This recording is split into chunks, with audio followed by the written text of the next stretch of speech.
So, morning everybody and welcome to Children's Scrutiny panel. It's Friday the 11th of October at 10:30. My name's Itrat Ali and I'll be chairing the meeting. So I'd like to welcome you all, and if I can go around the room and we'll do introductions starting with councillors. And can I ask you to use your mic and remember to turn it off? Somebody else is speaking. Councillor Tanisha Branwell, representing the Dewsbury West Ward. Councillor Hannah McKirker from Denbydale Ward. Councillor Jane Ryler from Home Valley South. Richard Smith, Councillor for Kirkburton Ward. And officers in the room. Hello, I'm Joanne Sanders. I'm Service Director for Learning and Early Support. Hello there, I'm Rob Fordyce. I'm the Principal Children's Social Worker for Kirklees and also Head of Service for Quality Assurance and Practice Development. And I'm supported by... Hi, I'm Helen Kilroy from the Governance team. And we've actually got members joining on Teams, so if I can ask you to introduce yourselves, starting with the councillors.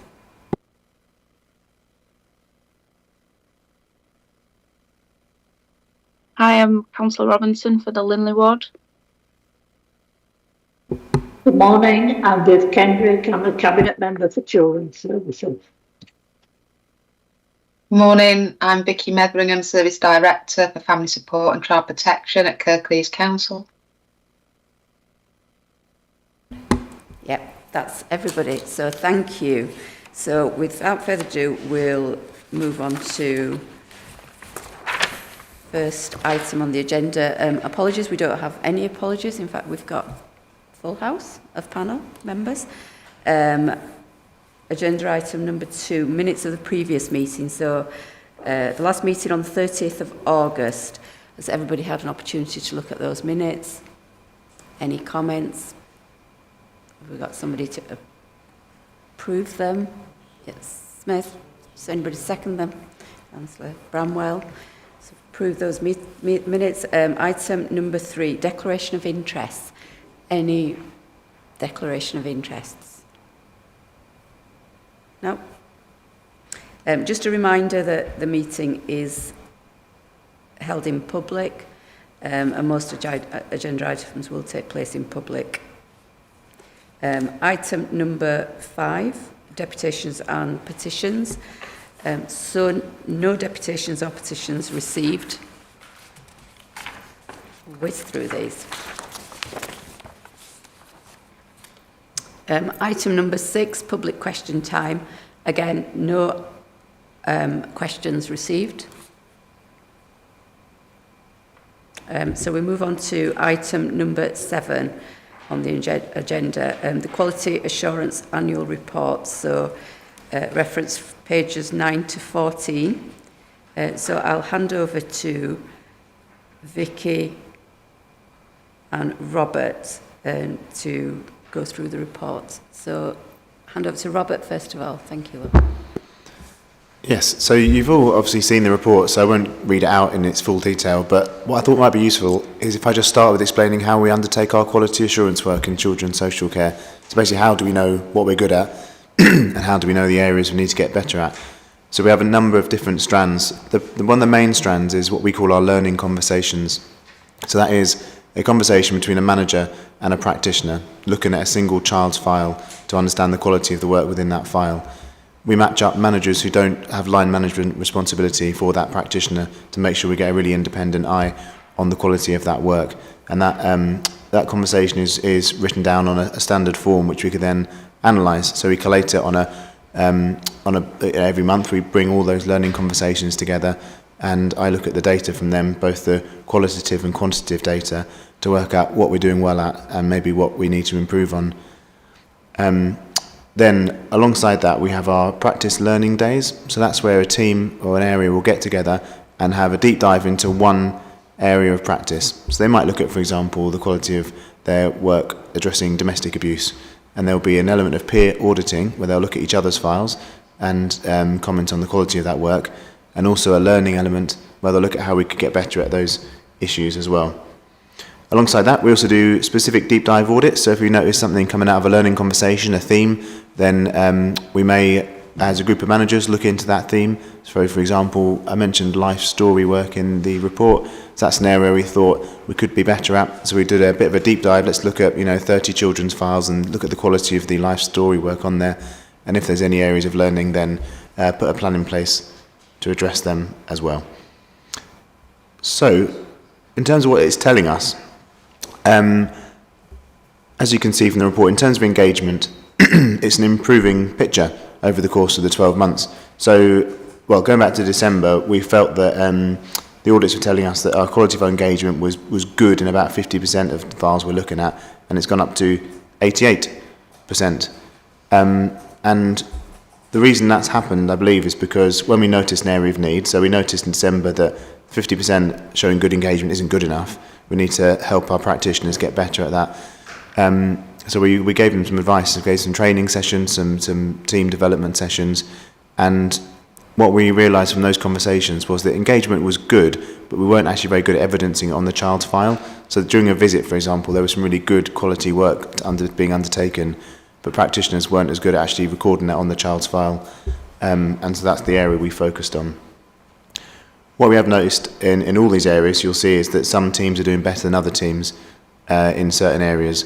And what we try and do to try and share good practice is we have a quality assurance board once a month where service managers get together and share good practice. So if we notice that, for example, with youth engagement service, we're doing particularly well, we ask the service manager of that service, well, how have you achieved that? What is it you're doing that's so good? What can the other service managers learn from you and your service?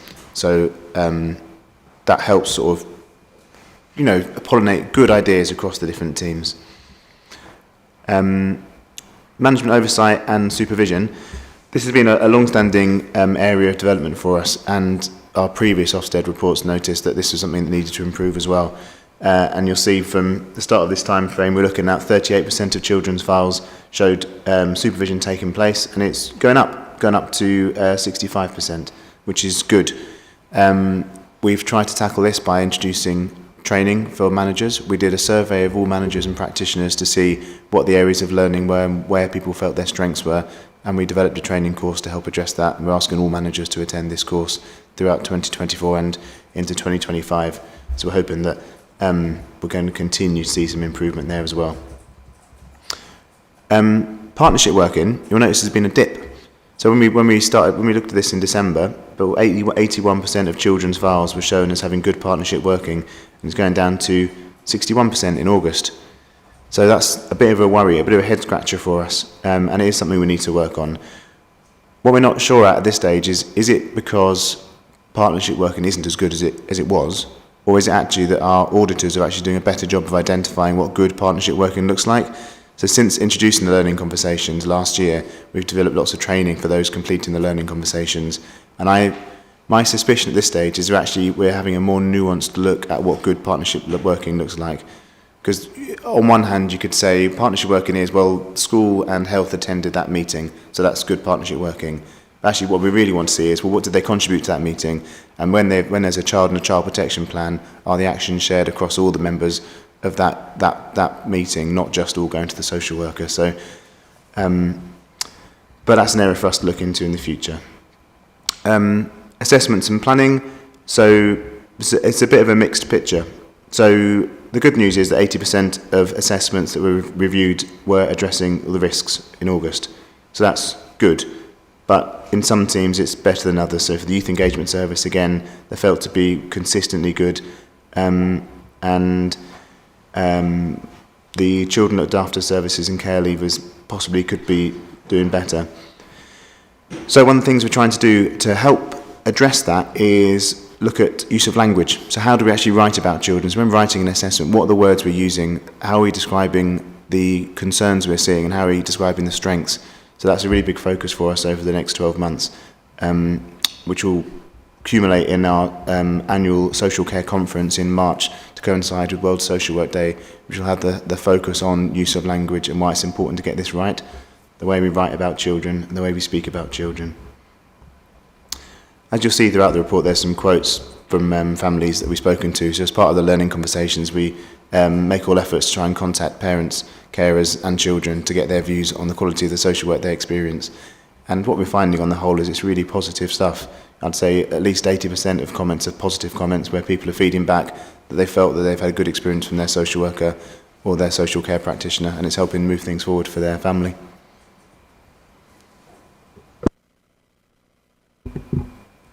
Thank you, Robert, for that. That's really informative. Just also to add that the practice learning days, the panel have been invited and we've got days in the diary. I certainly am looking forward to attending those and learning more about the work that you're undertaking. And I'm sure some of the panellists will be joining us to that to get a clearer understanding of your sort of work streams.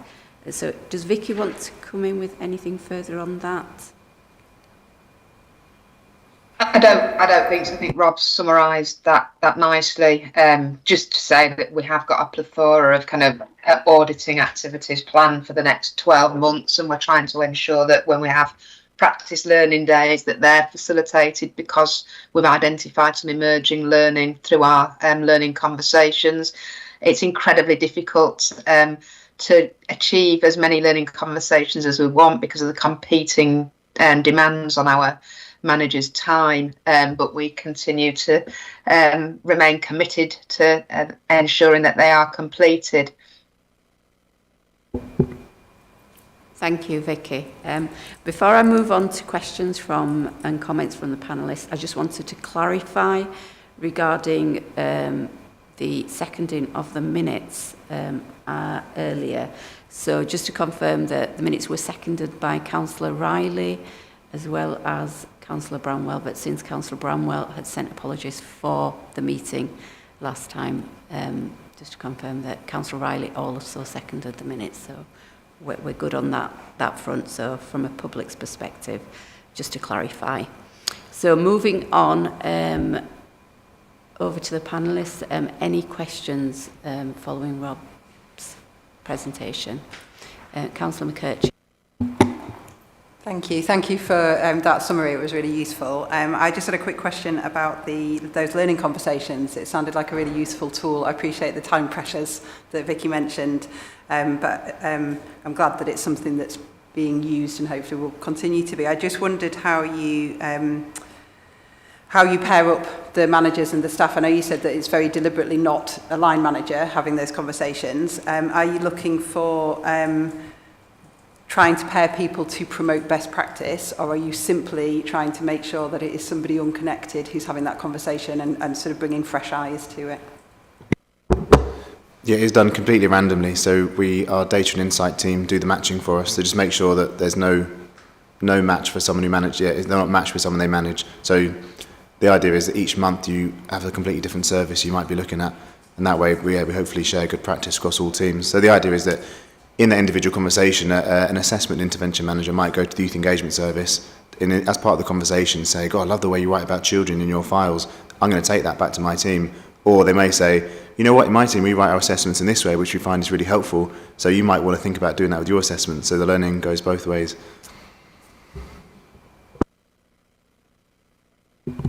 Anyone else? Councillor Bramwell? Hello, thank you very much for the feedback and the information provided. So when it comes to the partnership working in particular, is that in the interest of grassroots organisations into that partnership working and things to that nature? Am I right in saying that? So with partnership working, it's anyone that may be involved in that family. So actually that's a really good question, really, in terms of one of the things we need to identify is we are inviting the right people to those meetings. So if you've got a child protection meeting, for example, it should have all the important professionals and other people involved in that child's life. So we're good at getting schools there, if the child's in school, we're pretty good at getting health there, but where we could probably be stronger is thinking wider about who's supporting that family. So say mum's got a probation worker, are we actually making enough contact with them and getting them involved? And yeah, if there's community organisations involved, they maybe might not come to the child protection meeting, but are we actually getting their participation in our assessments and really being clear about the support they're providing the family? So that's the thing, we either need to get better at evidencing it or get better at doing it. But that's the hard thing about quality assurance. If it's not on the child's file, you have to assume it hasn't happened. So yeah, so that's the area of development for us. Yeah.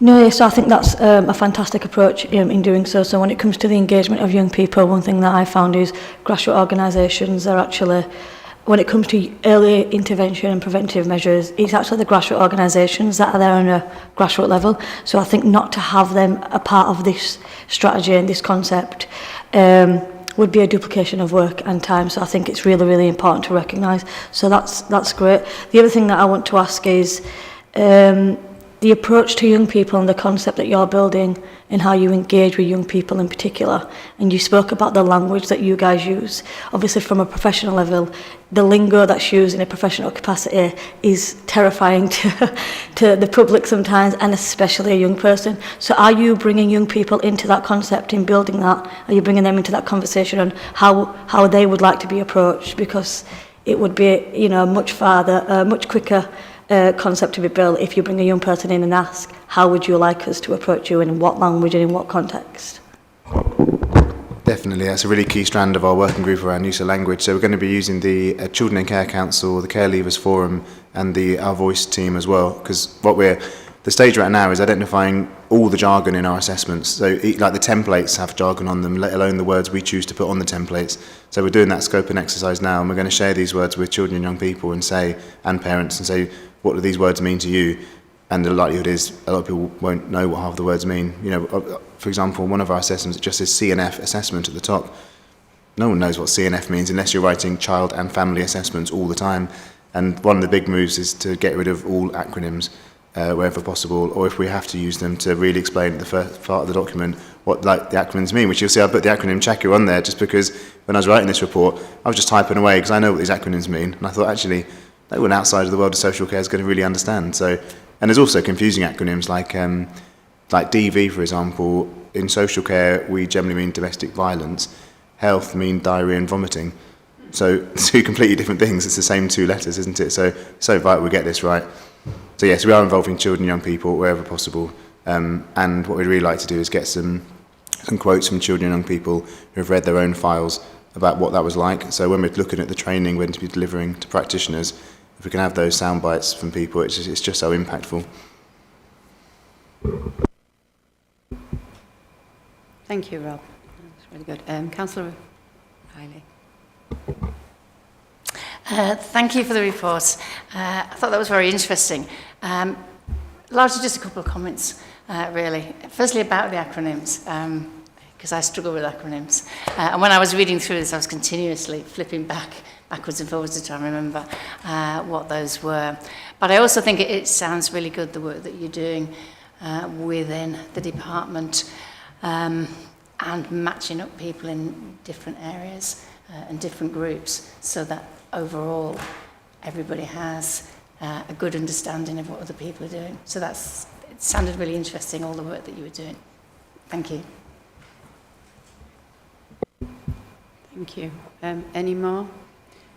Yeah, so I'd just like to add my thanks to that. And in particular, I was just looking at the bubbles and the quotes from actual users and how lovely that they are to see, the praise and how appreciated they are of their social workers. So it's quite nice that you've included those in the report. So thank you. So the next item, if we've got no further comments or questions, I'll move on to item number 8, Ofsted Inspection of Children's Services, Outcomes and Recommendations. So the panel will consider the overview of the Ofsted Inspection of Children's Services. So over to Vicky Metheringham, who's online. Thank you. Yeah, you'll see in the pack was the full inspection report, which is quite it's a 10-page document. I'm just going to run through some of the specific issues I think that are mostly important, but just in terms of some context, we had a three-week inspection that took place in July 2024. The first week of that inspection, the inspection team are off-site and they spend the week forensically going through all of the information that we've uploaded in terms of data. We have what's called Annex A, a massive system that sits behind the scenes that's full of all of our strategies and our approach to practice in Kirklees. It was the first inspection, the first full inspection since 2019, and as you know, back then Kirklees Children's Services was judged to be requires improvement. The report highlights a wide range of strengths along with areas for development. The areas that were identified for development were already areas that we were well aware of and already had plans in place to address.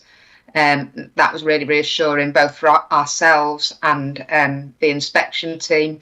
In advance of the inspection team, we have to write a self-evaluation. So if you like, it's an assessment about where we think our services are, and everything the inspection team said to us aligned with both our self-evaluation and our understanding, primarily because you've just heard Rob's report. We're continuously looking at the services that we provide and trying to learn from those learning conversations to enhance the support to families.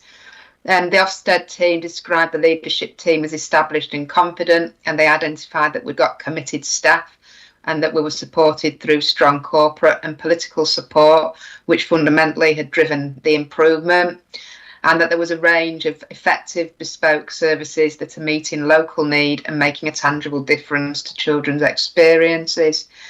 The inspection team look at specifically, they focus their inspection activity so that they can form a judgment against the impact of leaders on social work practice with children and families. So that's getting a sense from us about our vision, our support services, our approach to performance management, quality assurance, budget control. They saw that was good. They gave us an overall effectiveness actually of good. They said that the experience and progress of children who need help and protection, that was judged to be good. They judged the experiences and progress of children in care to be good. And they judged the experience and progress of care leavers to be requires improvement to be good. Just to say, we were absolutely aware of the leaving care service, and there's been significant investment and time spent since around November of last year, focusing energies and efforts into making improvements into that area of our practice. As I said, you can the full report, the full Ofsted inspection report is in the papers.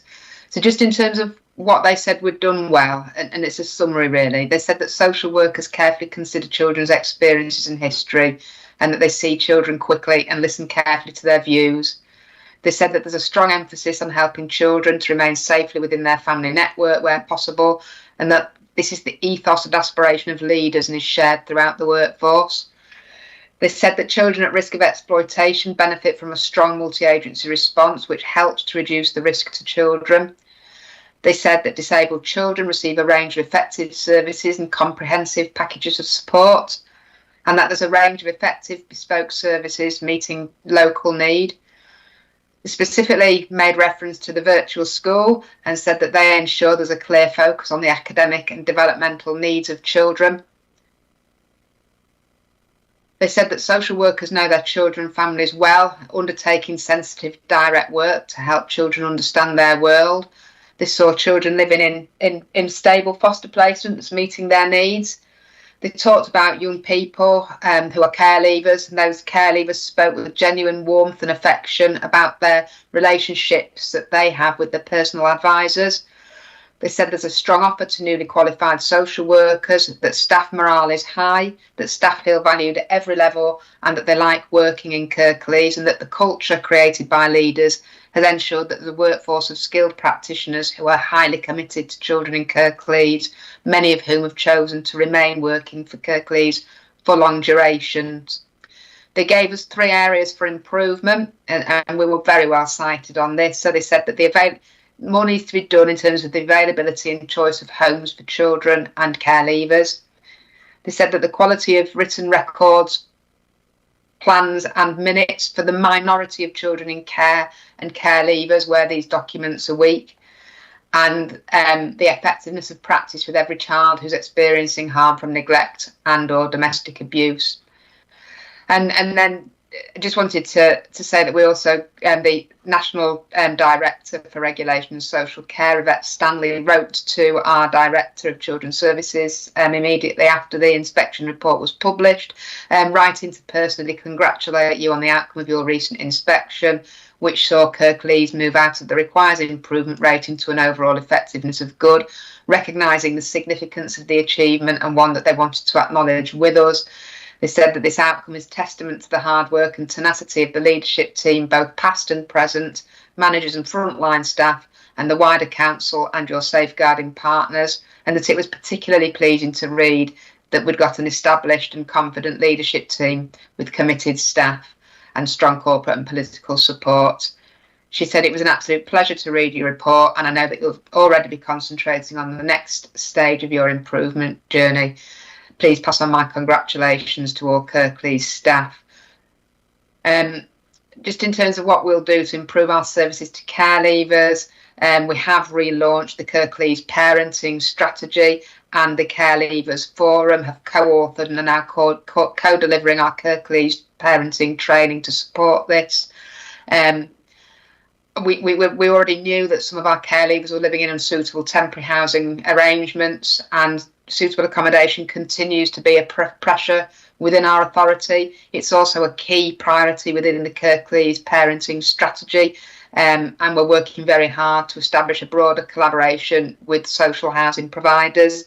Once the inspection report had been published, we also wrote to our children and young people to summarise the key strands of the findings so that we were able to share that with them in child-friendly language too. Thank you. Thanks, Vicky, for that comprehensive overview. As Vicky mentioned, the full report is actually available to read in the papers, should you wish to. So over to the panellist, any comments or questions? Councillor Smith was first. Thank you. So yeah, I've read the report and it's very positive. It's really, I'm probably one of the, other than Viv who's sat in the ether somewhere, I'm probably the longest serving councillor on this panel, which makes me sound old. But I remember when I think it was 2016 when the assessment was really poor, and then things have improved significantly since then. So reading this, it's really good, and I think, to be fair, the only bits that stand out as slightly negative seem to me to be fairly easy to fix. So, you know, the experiences of care leavers, there's only a few bits in there that seem negative, and you know, I don't want to try and rewrite the report, but you know, to me, there's sort of 3 or 4 bits in there that don't sound quite. They seem to be things that are already being addressed. So I haven't really got any questions other than just to say that there's a massive improvement continuing to take place, and you've already addressed, Vicky, some of the things that Kirklees is doing to continue that trajectory, and I suspect that the next time Ofsted do an inspection, this might be reading good as well. So just a positive comment, nothing else. Thank you. Thanks, Councillor Smith. Yeah, it is really positive reading, and like you say, well done, I think, to everybody that's involved and has brought about that change. I know a lot of hard work has gone into it. So, Councillor Bramwell, I think you had your hand up. I'd just like to echo what the councillors just said and the chair's just said, which is the positivity that's coming out of this report. I recall the headlines as a resident a few years ago when the report in 2019 came out, and I'm aware of some of the councillors and some of the officers that have put in a lot of effort and a lot of work to ensure that every target was met to the best of your ability, and it showcases in this report how much work's been put in, and I think it's absolutely fantastic. One thing that stands out in the report to me is one of the things to improve, which is the effectiveness of practice with every child who is experiencing harm from neglect and or domestic abuse. And it's just a question really. You guys will have an absolute plan in how you are going to target this and be as effective as possible. I've got absolutely no doubt. Does that plan contain anything to focus on prevention? the preventative measures of engaging with families. And for example, one of the things that comes up in my ward is domestic abuse, and that can range and affect things from parents to young people and children.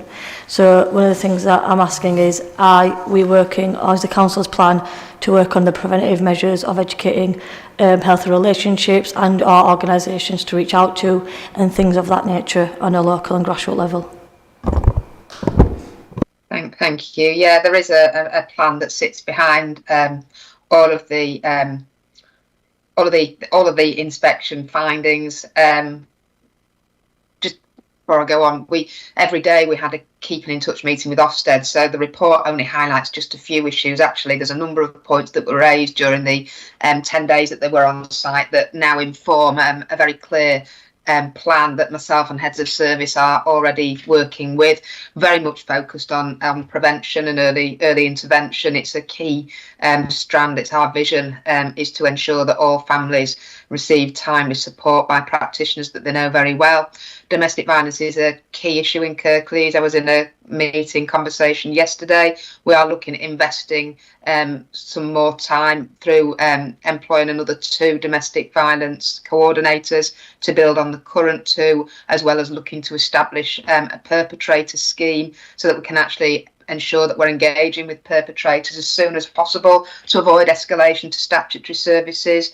We also have a strong partnership meeting every month with the police so that we can share information much earlier on to inform our plans. But yeah, your points are all absolutely valid, and there is a plan that sits behind that. And the plan, what we need to do is try to engage with families as soon as we can and retain that relationship. And there's a piece of work that's currently just embarking, which will see one joined up system and allowing families to be supported by practitioners that they know well without having to change workers because families have met a different threshold. So there is a vision that will support this work.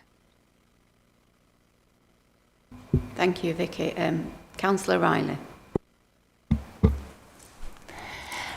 First of all, I would like to congratulate everybody who was involved in all of the work that's been going on over many years to get all of these improvements. And when I read through the full report, I found it very inspiring and really pleasing to hear. Just a couple of points that I just wanted to bring up. First of all, for children in care and care leavers, the sufficiency of homes. I just wondered how long it might take, because anything to do with housing seems to, obviously, there aren't sort of immediate solutions, and how long this might take to provide the accommodation that's needed. Yeah, so there are conversations that are happening both for children in care and for care leavers. And as I said, our Kirklees corporate parenting board as a key priority, which is around care leavers being provided with safe accommodation. So difficult to put timescales on it, but it's a piece of work that we're already on with. The sufficiency for children in care, we invited in external colleagues to come in earlier this year and did a diagnostic with us to enhance the recruitment of our foster carers. There's a clear sufficiency strategy, lots of recruitment activity taking place all the time. It's just very difficult at the moment, and it's a national issue. There is a national shortage of foster carers and homes for children, which I'm hoping that this government will recognise as being a significant pressure for us, and one in which that is causing us significant concern. Yeah, just to add to that, in the January meeting, we are expecting an update on the review of children's residential homes and foster care placements. So that will hopefully address some of your questions and give us some perspective on moving forward. So expect that in the January meeting. So, Councillor McKercher. Thank you. I'd like the congratulations that have been given. I also wanted to highlight the fact that you're self-evaluation form, the self-evaluation process that you did at the start of the inspection tallied so closely with what the inspectors then found. I think that's really good news that the auditing processes you've got in place are obviously being effective. And that's really positive going forward, that we hopefully will be able to keep on top of any issues that are arising. So just to follow up a quick question about the accommodation issues, obviously the long-term homes is a problem, but also there was mention of things like children aged 16 to 17 living in supported accommodation with inconsistency on the rationale for moving them into those placements. And I just wondered if that was something that was also going to be addressed within that plan that you talked about, along with the emergency placements, so that there was, I know it was only a small number, but there were children who ended up staying in hotels overnight rather than having a home to go to. So if that all ties in with that same plan you were talking about. It does, but that's not to say it's not going to happen when you're faced with a situation out of hours with a very difficult circumstances. Sometimes that is often only the only option that's left for us. We're trying very hard to eradicate that practice. We want to know about children's emerging situations earlier on in the day, which is why we're having the meeting with the police, because sometimes it was the police's powers of protection that was taken late on in an evening, resulting in having to use emergency accommodation. It was a very small number. We don't like to do it. If we do it, we make sure that those arrangements are as safe as they can be. And in terms of the rationale around semi-supported accommodation, interestingly, the same lady that wrote to us to congratulate us also wrote to every local authority in the country to say that Ofsted inspectors are noticing how much more local authorities are using semi-supported accommodation. It's a national issue. There are not enough foster carers to care for our children, so sometimes we're having to use semi-supported accommodation as somewhere for one of our young people to live. What we hadn't done was recording very clearly on children's case files why we were doing that, what was the rationale. So that is a key action for us. And until we have a much wider pool of foster carers, which you're going to get the update on in January, we will have to continue to use semi-supported providers. But I can assure you by saying they are all registered. We won't use anyone that's not registered, and we ensure that the right staffing is in place and that additional support's provided to those young people depending on their individual set of circumstances. Thank you. Anybody got anything further to add? Anybody on Teams? Councillor Kendrick, Councillor Robinson? No. In that case, we'll move on to... Thank you, Vicky, for that.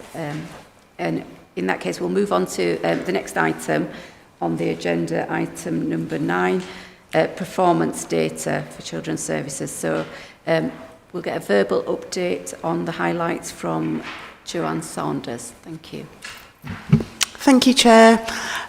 So at this panel, we've been looking at August's data because some of the areas that I cover are education data. Obviously, schools are not in session, so things like attendance and exclusions aren't available for an update in August because youngsters are away from school. However, there are a couple of highlights just to draw the panel's attention to. So what we have been able to do is review the number of permanent exclusions that took place across Kirklees last academic year. As you know, as part of our Kirklees Futures, our learning strategy, it's our ambition to see that reduced to 0. We have introduced from this September a new inclusion multi-agency panel where we're encouraging schools to bring forward youngsters' needs so that we can try and get the right support in place to avoid any permanent exclusions, maybe using alternative provision or where appropriate medical provision. However, just looking back at last academic year, So across Kirklees, we had in total 121 notifications from our Kirklees schools for Kirklees pupils. Not all of those resulted then into an actual permanent exclusion. There are processes that are undertaken. At the end of the academic year, then that converted into 88 permanent exclusions, and there were 4 governor disciplinary committees still to be heard at the end of the academic year. So that leaves us across Kirklees between 88 and 92 youngsters that were permanently excluded. Just for comparison, at the same time in 22-23 academic year, we had 91 youngsters across the academic year that were subject to a permanent exclusion. So it's not increasing, and I do think, schools are to be congratulated on much more inclusionary practice, really trying to find solutions to support youngsters with each other, but also within school themselves. So just in terms of offering you a little bit of a breakdown, in terms of primary schools, there were 20 youngsters that were permanently excluded last academic year. And that's in comparison to secondary schools, secondary age youngsters, there were 72 youngsters. We are doing some further analysis, but the highest reason for permanent exclusion overall was the category of persistent disruptive behaviour.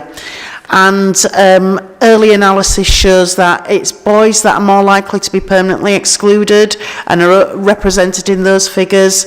And key stage 3 is the age group where the highest exclusions are taking place.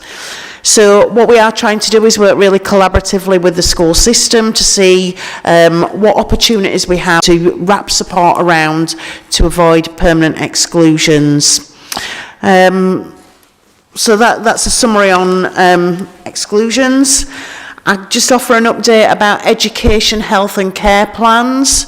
One of the key measures that we are measured upon is 20-week compliance. This is particularly in relation to August. The number of plans that were issued by the local authority, so this is new education, health and care plans. There were 99 plans issued in the month of August. That took our total number of plans that we maintain to 4,453 EHCPs. Of the 99 that were issued, 35% of those, and that was so 35 plans, were within the statutory 20-week compliance.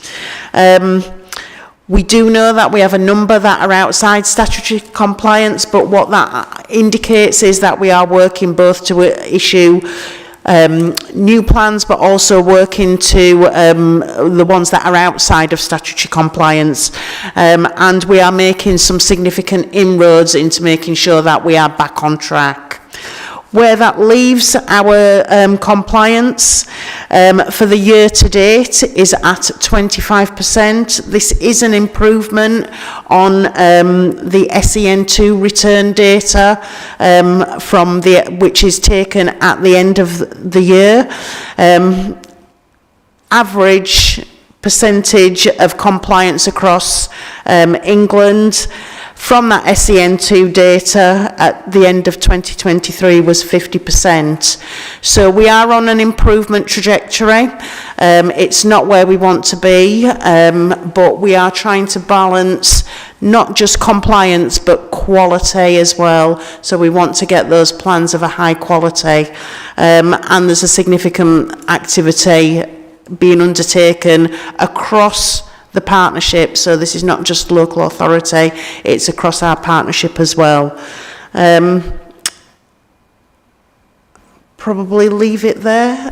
Those are probably the highlights from August, but I think Scrutiny panel will have the opportunity to look at some of that data in a bit more depth in the forthcoming months, Chair. Thank you.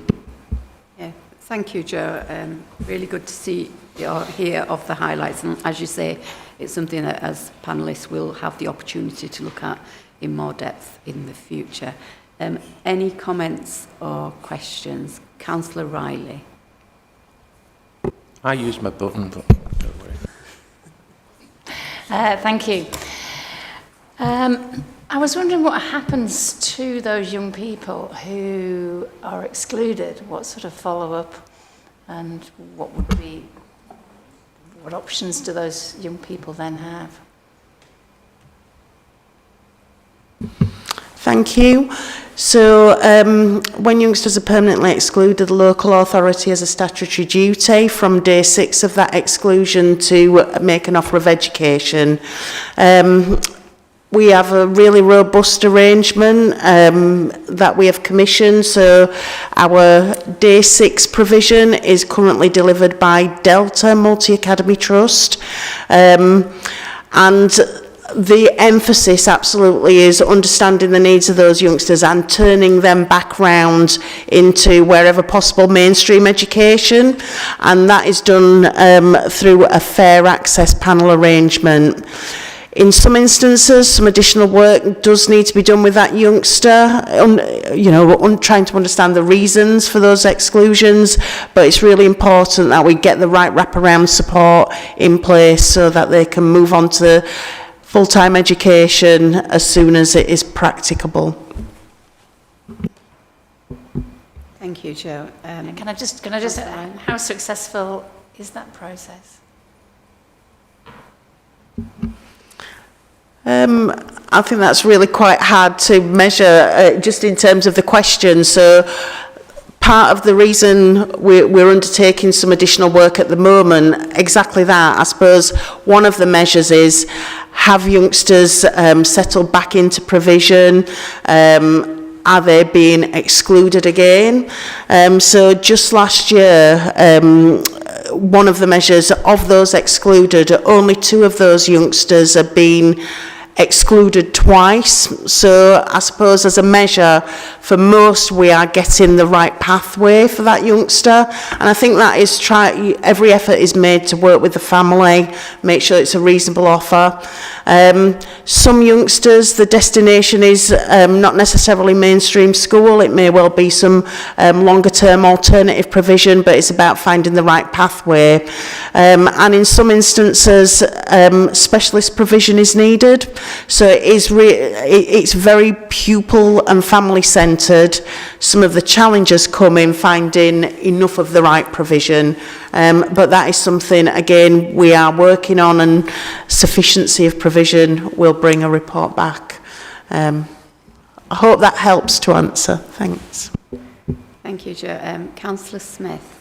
Thank you. So the question I was going to ask was very similar, actually, and I think that it's a good answer that you've given. So moving slightly tangentially from that is, I don't want to sound negative, because I totally get that the aspiration is an excellent one to go to no child being permanently excluded. But I've probably banged on about this before. I completely get that there are some small number as well across the whole. I mean, Kirklees got 430,000 people, very tiny numbers, but the number of schools, or the tiny numbers that this does manifest itself, it does cause a massive disruption to other kids. And I completely get that these children need to be in the right place, and perhaps, and I also recognise that they will have probably issues, that have contributed to them being excluded, and there might well be things that we discuss at these type of events that contribute to that as well. But what I'm really getting at is that if the behaviour is that bad, that it's affecting, multiple other children, there does need to be an ultimate sanction. And I get that the aspiration is a good one, but you can't ever realistically get to the point where no kids are being permanently excluded. Because if you get to that point, then this, unless the world that we're trying to career is so perfect that there's never any bad behaviour. I don't believe that we can ever get there. So I just think that the ultimate goal is a good one, but don't lose sight of the fact that there are 99.99% of other kids that need looking after. And sometimes getting rid of one benefits 1,300 others. That's all I'm saying. You won't agree with me, but it's my view.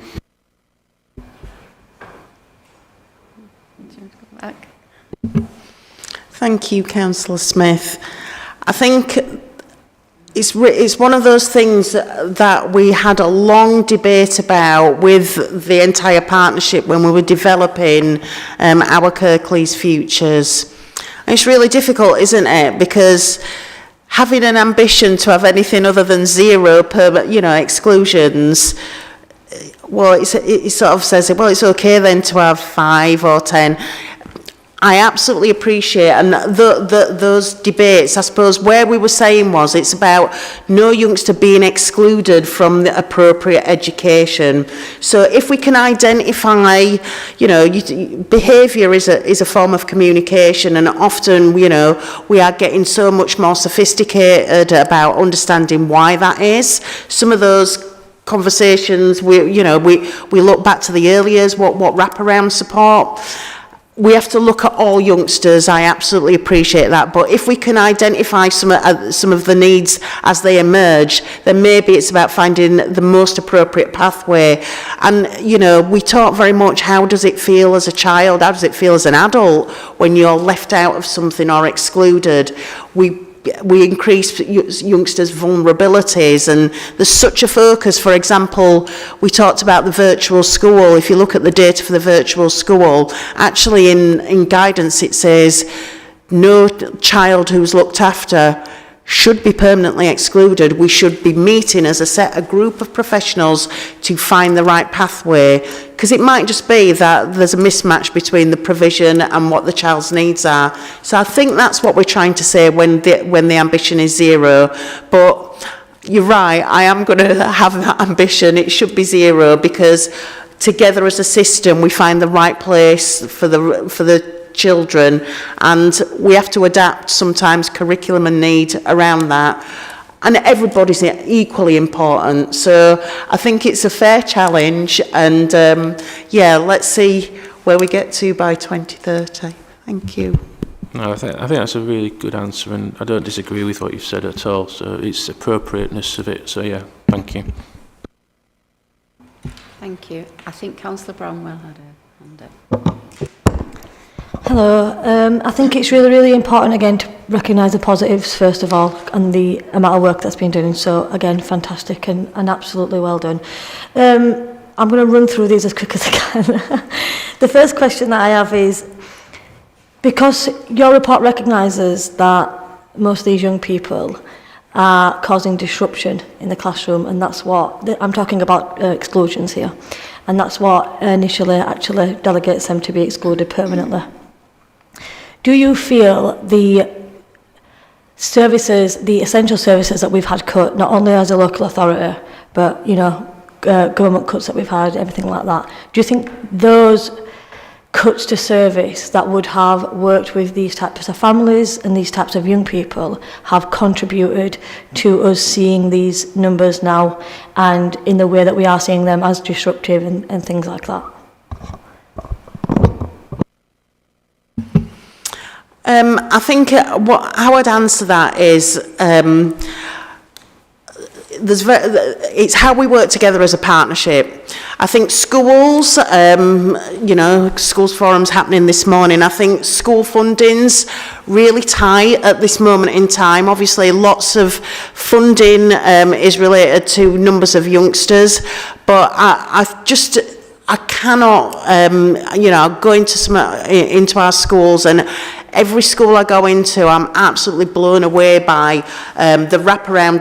Before you can even teach a youngster, the amount of work that's been done to make youngsters feel included and comfortable. And that's becoming harder and harder as budgets are getting squeezed, and then that wraparound across other parts of the public sector is also challenging, isn't it?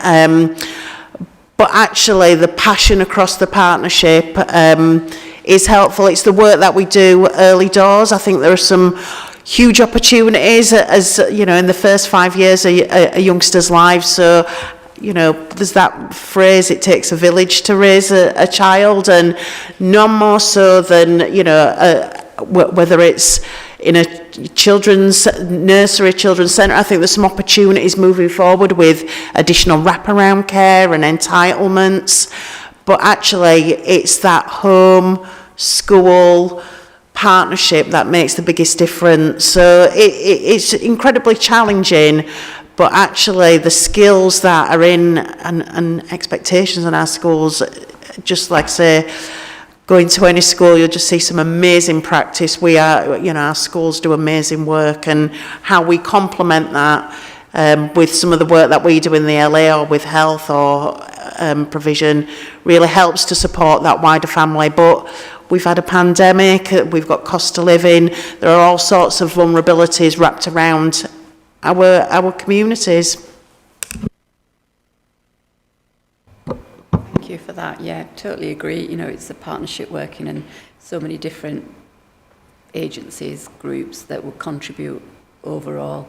So we've had a lot of questions about exclusion. One more question? Thank you for that feedback, and I absolutely agree. I just want to say this as a comment. I think schools have changed. I think they're more like hubs when it comes to a support system of a young person. I think schools are having to adapt and do a lot more work, so I'm not faulting that at all, especially teachers and everyone that works within a school, absolutely. The other question that I have, again, this is children that have been excluded. Do you find that it differentiates between ward per ward, area per area, and, you know, certain schools when it comes to the amount of children being excluded? Do you see that it's in particular areas that you see an increase, and in other areas you see a decrease?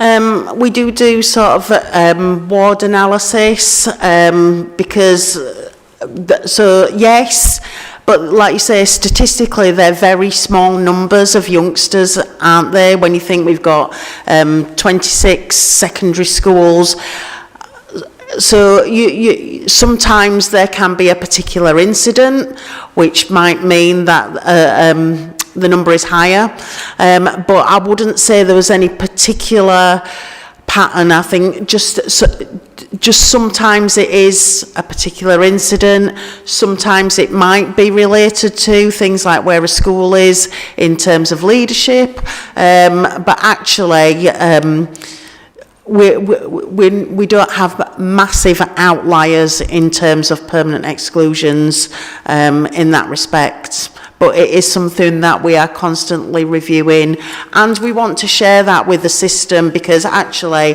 what we are seeing as well, that schools are learning from each other about things that have worked for them and adapting it to fit the pupils in their the youngsters in their schools, because they serve very different communities. So that is really, you know, I feel very privileged to sort of see some of that happening. The real emphasis is on how can we support each other. It's really child and family centred. Thanks. Councillor McKercher. Thank you. I'll leave my question about permanent exclusions, since we've had so many on it. So, but just to come to what you mentioned about the education, health and care plans, I think it's really positive that you're not only focusing on trying to hit that 20-week target with the new ones coming in, but you are trying to clear that backlog. But I did have a question about how you're deciding in terms of the backlog. Are you starting with the families who have waited the longest to have their plan assessed? Or is there I want to avoid the risk of sort of cherry picking the easiest ones and leaving some families who have been waiting an awfully long time still without any HCP decision. So.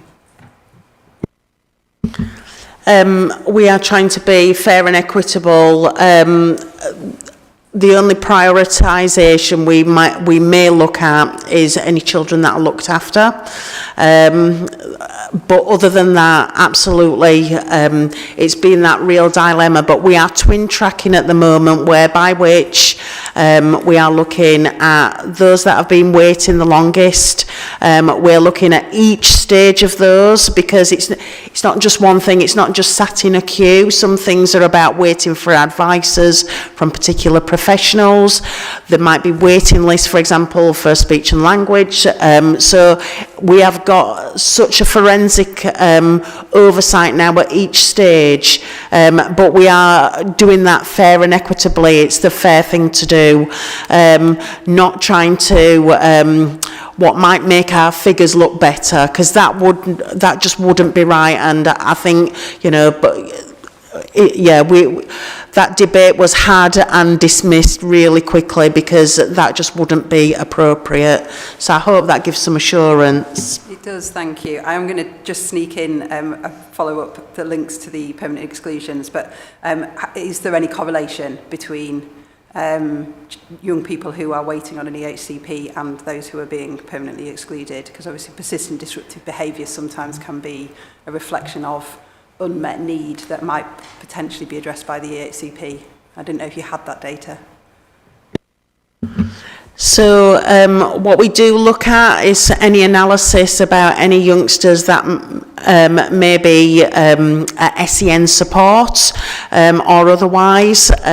We do analyse any suspensions, because usually with persistent disruptive behaviour there's likely to have been some suspension, but there is, I think it's fair to say, there's some challenge and support put into those conversations. So what I'm very optimistic about is that, because we're starting to work together in clusters, that as needs emerge, we'll be able to identify some help and support, again, early doors from educational psychologists.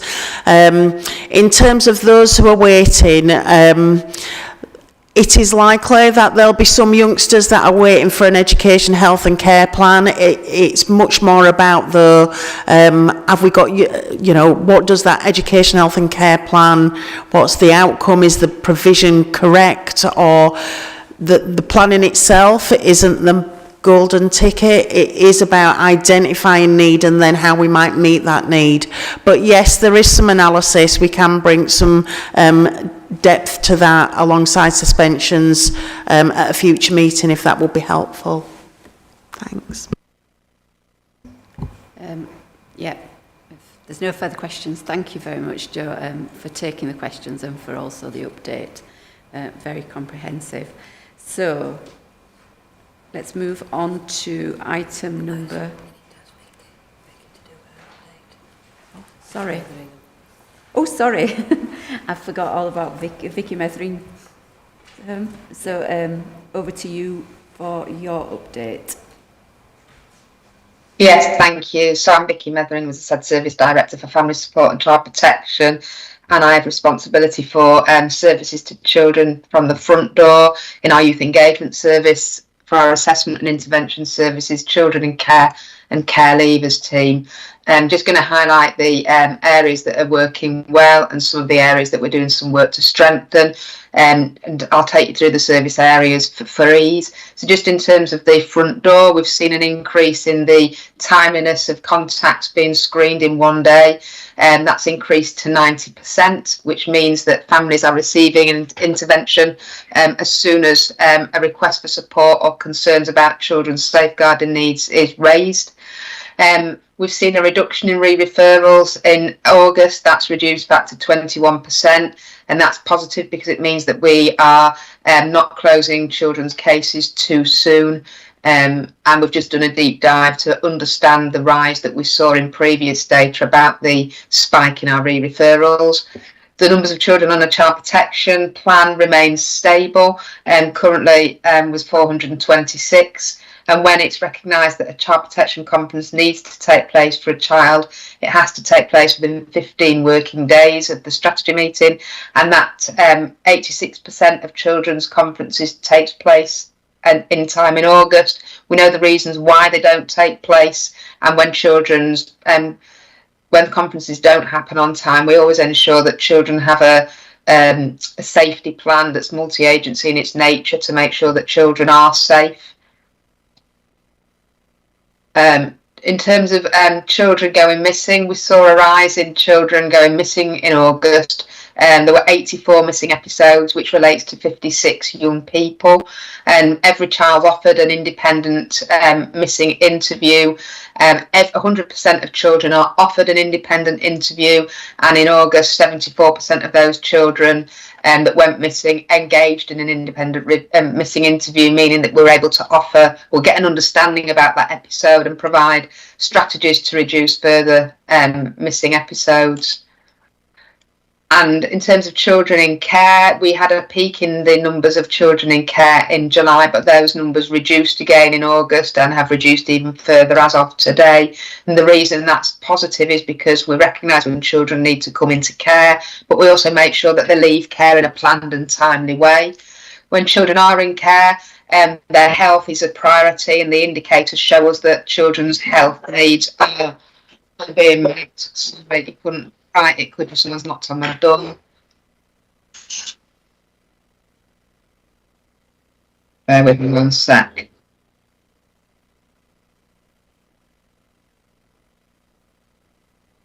I think somebody's just at the door. I've just shut the door and hope for the best and leaving them to it. The dog's not enjoying it though. In terms of care leavers, we're in touch with 96% of care leavers, and 92% live in suitable accommodation. And when they're not living in suitable accommodation, we have clear plans and increase our visits to those young people. In terms of what we're more concerned about, we every month receive a very high number of contacts from other professionals. Too many contacts don't result in a referral. So in August, only 19% of the contacts that were made actually resulted in a referral. That tells us that there's too much coming through the front door that could be dealt with differently. And so we're all the time having conversations with our colleagues and partners about how we can reduce that. And we did see a decline in some areas of our performance in regards to our assessments, and the timeliness of those assessments. So though we know they're getting done, the time that they take to get done is too long for families. And that's despite having put in place enhanced oversight of practice. Some of this, it was August, it relates to a very busy holiday period.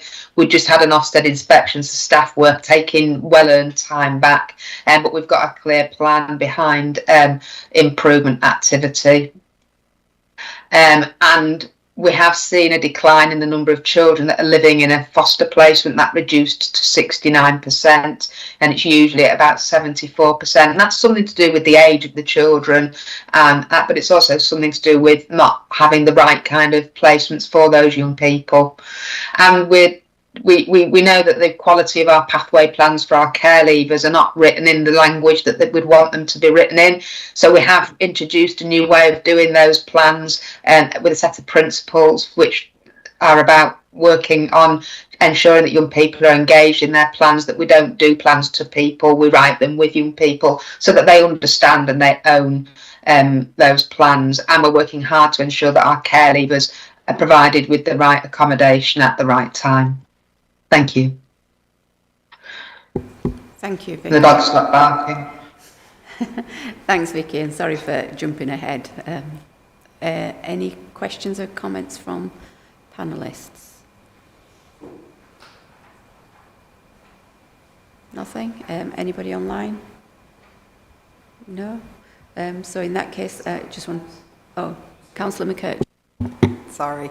I just wanted to look at just reflecting the front door contacts. You obviously spoke about that you're actually trying to do some work to make those front door contacts appropriate. I just wondered, there has been a significant drop in the number in August.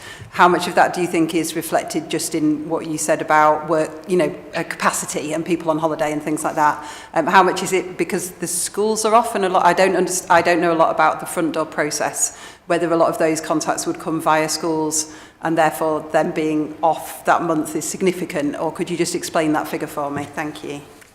The number of contacts that were received did you say? Yeah, just that baseline number of front door contacts. We always see August is a lovely month in many respects because it is significantly quieter in the front door. We always see a reduction in the number of contacts that are received, primarily because schools are one of our biggest referrers. July is often mad because there's an influx of referrals before school holidays. It's a typical situation that you see in most local authorities' data sets. That's fine, thank you. And so in the longer term though, you would hope to be bringing down that number of front door contacts overall, because you said that some of them actually are maybe not appropriate, it's not the appropriate mechanism. So. And it's really difficult to do that because what we don't want to do is not continue to take referrals. But I know that there was some multi-agency learning.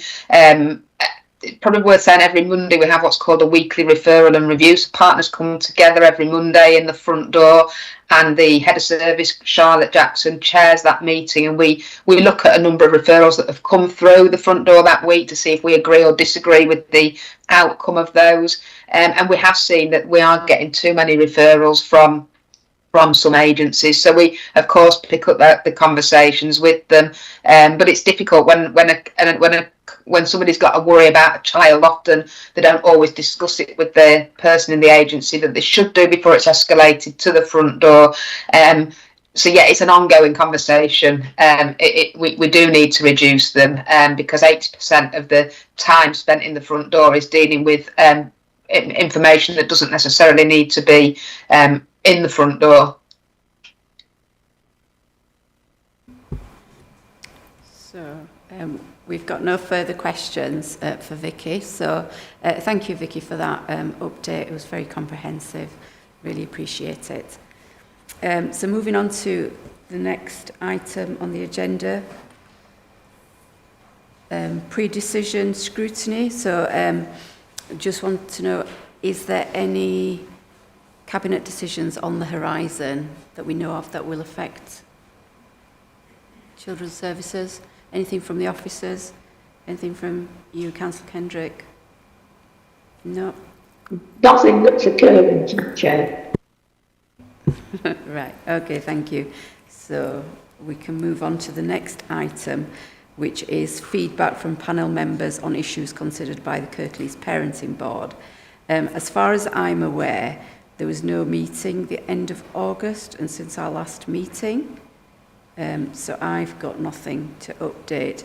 Is there any updates or comments that you'd like to make, Councillor Kendrick, as chair of that board?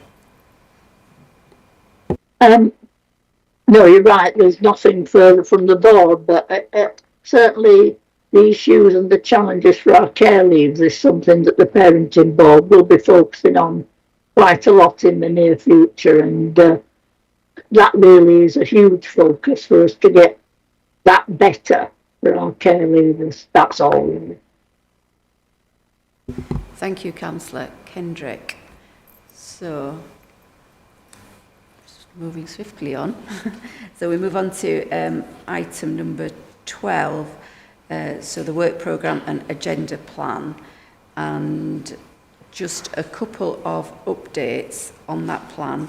So since the last meeting, I've attended I've had three different visits, and I think a number of panellists and Helen have accompanied me on a few of those. So I just wanted to update you on those visits, and I know Councillor McKercher attended one of the visits as well. I don't know, Councillor Bramwell, did you enter? So I'll ask you to update on that one. So the first visit was on the 26th of September, which was a visit to Kirklees Fostering Network Support Group, held at Murfield Community Centre, and I was joined by Helen Kilroy, and it was a really useful to meet with the group and to really hear some of their experiences, their challenges.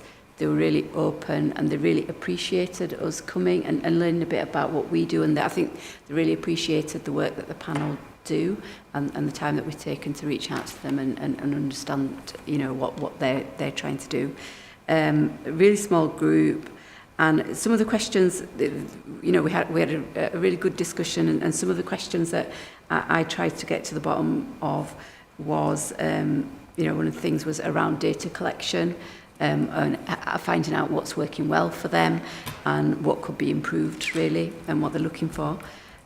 So they said the performance data is available at Kirklees Parenting Board, but the figures that were quoted in the meeting didn't correspond with what was on the paper.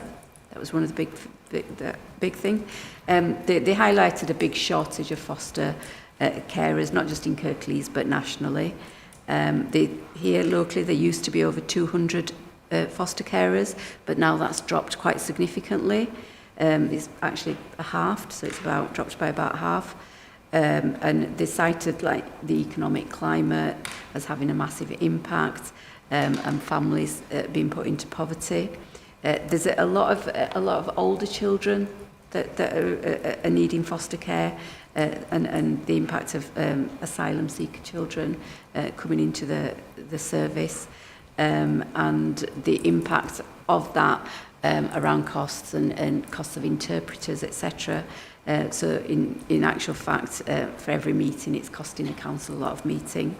We discussed partnership working, and you know, the different agencies that they worked with, such as midwives, schools, psychology departments, Locala, CAMS, certainly for older children. So they do really work with lots of different agencies. The one thing that they cited as a bit of a challenge was that when they're asked to attend PPS meetings, they're often told that you can't bring children, which is, you know, in their job as a foster carer, what they're going to do with the children is what they were saying. When they have meetings, so they'd like to see that change, to be able to have the facilities to bring the children along. We talked about the voice of the young person and how it's acted upon. Councillor Kendrick was held in very high esteem at the meeting. So they mentioned that, you know, they'd spoken to us. They said that they felt listened to by Councillor Kendrick, and she'd always been very helpful and supportive in the past in putting the project together. They felt that there were some discrepancies with what the personal assistants do for the care leavers and the support that needs to start when they are 15 and not 16. And, you know, children are a lot more savvy these days at the age of 15. So it's a lot surprising. So it was really surprising that how much children actually learn at such a young age and that they remember. So in terms of good practice as well, it was the feedback that they got from the foster parents was, you know, how rewarding it was and what they got out of it. And you know, the sort of quotes were that, you know, it's very rewarding being a foster carer.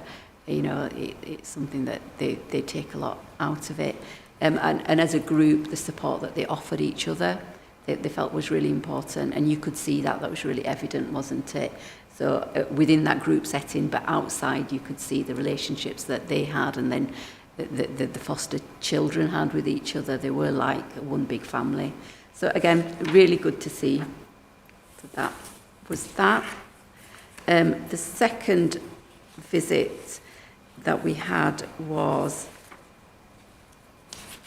the visit to the Home Start AGM on the 26th of September again. So I attended with Councillor McKercher, and Councillor McKendrick was present there as well. So this was slightly different because it was their AGM, and it was lovely to be part of because it was a celebration of their 25 years of Home Start over in Huddersfield. So there was a lovely lunch and cake, so it was always a bonus. So I really enjoyed that meeting. So they had we had an attendance there of everybody that's involved. So there was representation from actual the committee members, as well as volunteers, and also users of the service. So it was really, it was quite informative. I mean, I had the opportunity to speak with the chair, and again, she asked me to portray thanks to all of the panellists and the work that we do. And again, it was great that we met them, and she was happy to meet again in a different setting, on a one-to-one or a smaller group setting. It was particularly good to hear volunteers and their journey and how they got to that stage, and the training that they received and what they got, the benefit they got out of it. The other thing that they actually demonstrated was there was an update on social media, so they just employed somebody to set up their new sort of social media platform and website, and we got a bit of a demonstration on that, which was it looked really high tech and really good. And the thing that I found really compelling and quite emotional really as well was some of the testimonials. So there was 3 different testimonials from people who had been were users of the service and had been referred in. So there was 3 young girls, and 2 live and 1 video link, and the feedback that they gave and the way they spoke about the service, and the words that they used, I think I can quote one of them. She said that it was an absolute lifeline to her, and they did see Home Start as being their sort of second family, and the skills that they gained and the confidence, and it helped their overall sort of health and well-being, and sort of really supported them with their parenting skills, with their cooking skills, and really, you know, without it, they don't really know how they would have coped. And you could see that, and you know, the confidence that the young girls actually demonstrated speaking in front of such a big group as well was really evident and quite emotional at times. So again, you know, I thought it was a fantastic organisation. It's something that, you know, I'll be encouraging referral into as well, and certainly seeing firsthand the experience of users and the benefit from it and where it was used. I think certainly in my day-to-day life, you know, it's somewhere that I'm referring to. So Councillor McKercher attended as well, so I don't know if you've got any. Not a lot to add. I think that was a really good summation. It was a really lovely event to be at. I think you're right that the lived experience was the most sort of passionate part of the presentation, and also the fact that some people who had come in as service users had gone on to volunteer. And also some of the volunteers were now progressing into careers which they credited to their experience with Home Start. So it has a dramatic impact on the people who use it. And I just wanted to flag it up because one of the things highlighted in the Ofsted report was about for care leavers, and it talks about the personal assistance, advice and guidance for young parents and their group work. But I just wanted to make sure that the personal assistants were fully integrated with what Home Start has to offer in case that was something that they could sort of bring to their care leavers that they're supporting. So, because it did seem like an excellent service, didn't it? So. Thank you, Councillor McKercher. Councillor Kendrick, I don't know if you want to add anything further because you were at the meeting and an integral part of some of the work that they do. Yeah, I do go to Home Start fairly regularly and certainly to their AGMs. And I think the point about people who started off as service users and really struggling, actually gaining confidence and skills, becoming a volunteer and a peer mentor, and actually going on into higher education or into employment, it just shows how valuable it is. I do know Home Start get a lot of referrals from the service as appropriate, because what Home Start can offer is virtually a daily support system which social care can't offer to families. You know, they work with people at key points in their lives, but that continuous support and encouragement is absolutely invaluable. And I am shortly meeting again with Home Start, really to talk about their future plans and their funding and ways in which we can support them, because I think it is a valuable service. But picking up on Councillor McKercher's point, I will make sure and raise that with my next time I meet with the personal advisor teams about how aware people are.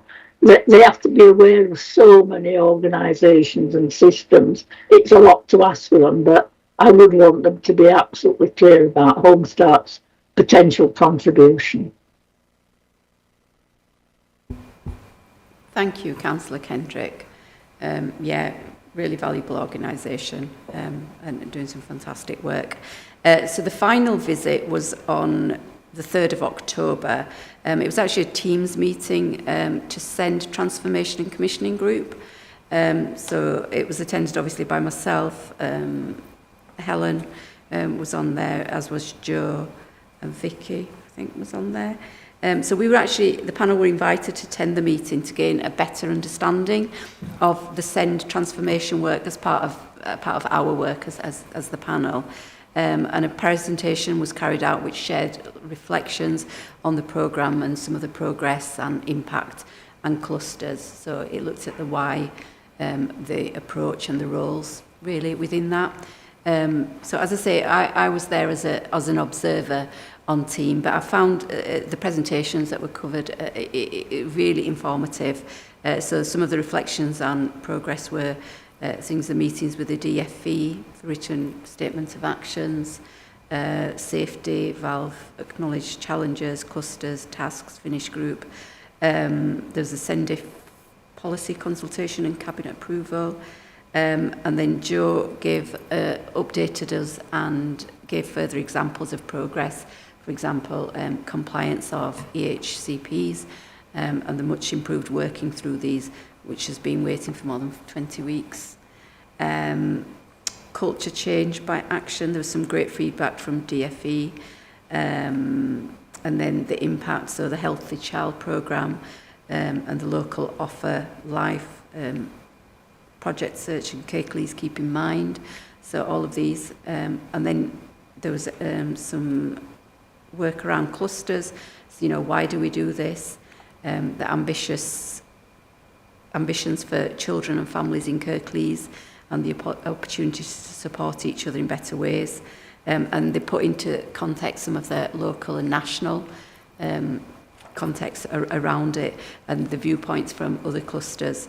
Meetings were shared around the 3 challenges around SEND, the areas of strength, the hopes and worries, and you know, meetings are held sort of half-termly with SENCO's educational psychologists and outreach and early support and SENDAC. I didn't stop for the entirety of the meeting, but I had to leave about 15 minutes early, but there was some work in breakout groups which was quite good because it was on Teams, but in groups we were asked to discuss the challenges to SEND and look at areas of strengths, hopes and worries for cluster models. And there's some great ideas and sort of collaboration and feedback from individuals. So overall, you know, I thought it was a great session. There was a lot of information, a lot of detail, but really found it informative and gave me a bit of a better understanding of the work that SEND and the Transformation and Commissioning Group actually undertake. So is there any further comments from yourself, Joe or Helen? Because you were both on the teams.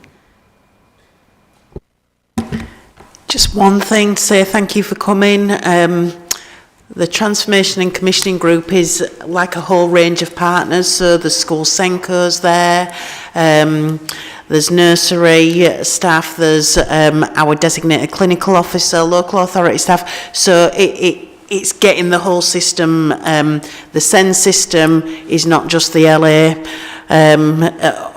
It's a complicated system, so we have 3 layers of governance, the highest being the Health and Wellbeing Board. The Ambition Board is the sort of strategic governance, and then the SEND Transformation and Commissioning Group is the strategic operational group. So we bring partners together, and that very much then is putting some of that shared understanding into practice, sharing information, because things like newsletters are great, don't get me wrong, but actually being able to hear that and understand that, particularly when we're embarking on something creative and new in terms of shifting culture like the clusters, there's a lot of work to be done in sort of getting shared understanding, and we have to be patient. That will come with time, but yeah, just it's really, there's been some really interesting connections made as a result of that group. But you know, I think it's we feel very fortunate that people are good at participating in that. If it were just down to the local authority, we'd be in a pickle. So again, just thanks for coming and seeing some of the work we're trying to do together. It's appreciated. Yeah, no, thank you, Jo. As I say, there was a lot and lots of different partners and agencies working together. So yeah, really interesting to see and providing some clarity. But I'm still learning as other panellists, and that's why, you know, as a group, I'm really encouraging as many visits as possible. Councillor McKercher.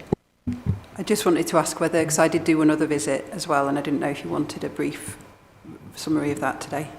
Yeah, so if you want to summarise... no, that's fine. It was only, you mentioned earlier, or somebody mentioned earlier, it's National Kinship Week, and the Connected Person Support Team ran a drop-in session at the Greenwood Centre on Wednesday, so that was on the 9th of October. So they'd invited some of their carers, so people who have special guardianship orders, and also some of the Connected Persons support team, but also other colleagues from other services to try and improve knowledge of how their team works and the needs of the people they're supporting. Again, it was a really lovely event. Again, they did have cake. The Connected Persons team and members who I spoke to, there seemed to be a very strong ethos of support within that team. It was a really positive reflection of how they work together and how they support each other. And also the feedback from carers who were there about that team was really positive, so that was great to hear. Some of the people I spoke to had been kinship carers for a long time, so their actual experience of coming into or sort of gaining an SGO was not positive, because they'd had to go through that at a point where obviously children's services were not in the position they are in now. And I think it's been really useful today to hear about the changes that have been made. Some of the things that those people highlighted to me as a negative experience have already been addressed, and that's really good to know. So things like, again, the fact that language is still being looked at. There were reports of how dehumanising it was to be sat in meetings being referred to as the carer face to face, and in reports, and that's not necessary. These are people. So I think that the fact that we're still trying to improve that is great, but I think some of it's already been addressed. And just to flag, there was one recurring theme in the people I spoke to about, I think it's really positive in Kirklees that we do have a higher number of SGOs, and that we do try and support those people, but there is a discrepancy in terms of the financial support available to kinship carers. It is less of a discrepancy in Kirklees, and again, that is a positive compared to nationally, but I certainly want to make sure it's something that we are still trying to look at and seeing if there is any other way of supporting these families, because they are often doing what is best for that young person, but it is at a cost. And like I say, I know that a lot of that is national systems about how sort of funding is allocated, but it was raised by multiple attendees as a problem. So, but just partly just to flag up, like I say, what a positive event it was, and also the work of the Connected People's team in particularly the peer support that they're facilitating was something that was raised again as a real positive. So. Yeah, thanks, Councillor McKercher. Sorry, I missed that. So we'll keep a record of those if you want to send those notes through, and we'll add those as part of the work programme. Was there any other visits by anybody else? I know there was a few. No? Any final comments from panellists, members, officers? If that's the case, then I'll draw the meeting to a close. Thank you all for your attendance. Thank you, Jo. Thank you, Vicky, councillors, and thank you to Helen. And I'll close the meeting.